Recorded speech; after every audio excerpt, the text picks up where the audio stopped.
He is central. We are not. And wisdom always surrenders to the centrality of God in all things. That's what it's about.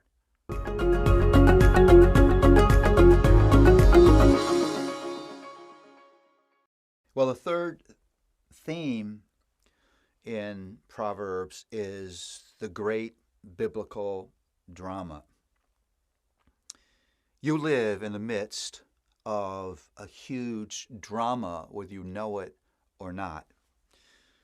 Behind every biblical story, behind every biblical command, behind every biblical principle, behind every biblical promise, behind every biblical encouragement is a great spiritual drama.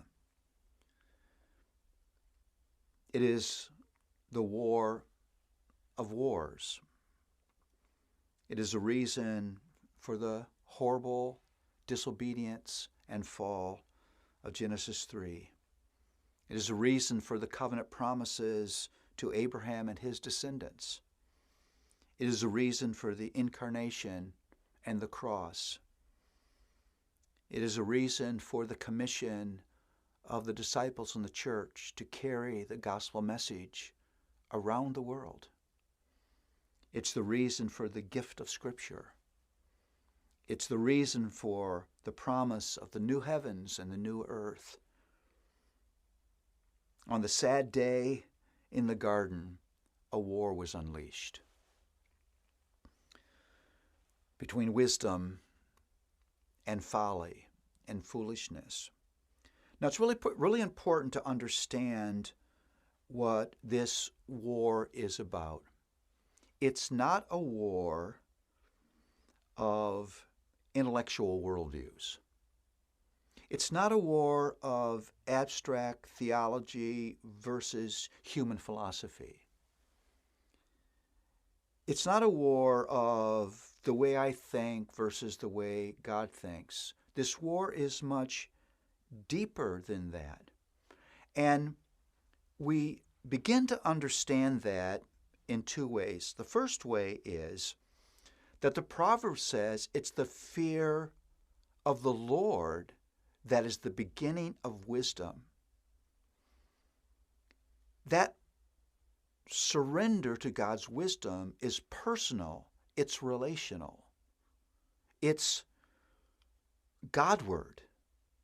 This war is about the presence of God in our lives. It's about surrender to the authority of God. That war goes back to the first 4 words of the Bible, the most important words of the Bible. In the beginning, God. If God is on site, then this is all about Him. His will, His way, His glory, His promises, His grace. He is central. We are not. And wisdom always surrenders to the centrality of God in all things.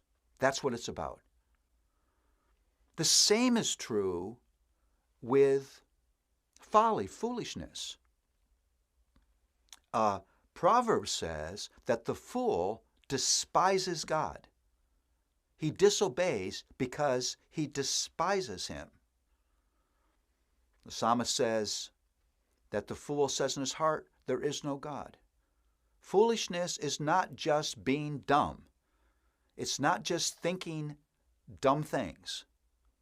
Foolishness is rooted in a rejection of the centrality of God, His authority, His glory, His will and way in all things.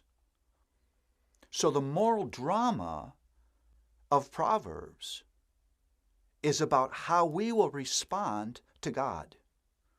Because everyone who's ever been born, whether they know it or not, is responding to God in some way. Everybody lives, even an atheist, a Godward life because God is so present. He is actually the environment in which we live that you either bow the knee to Him or you deny His existence and despise His counsel. That's the drama. Now here's where Proverbs leads us. It's actually not natural for any of us to recognize God's existence and to make him central. Because the DNA of sin is selfishness. We want to be central. And so if you understand the nature of this war, what you will do is cry out for grace. May you give me the grace to make God central in all things in my life.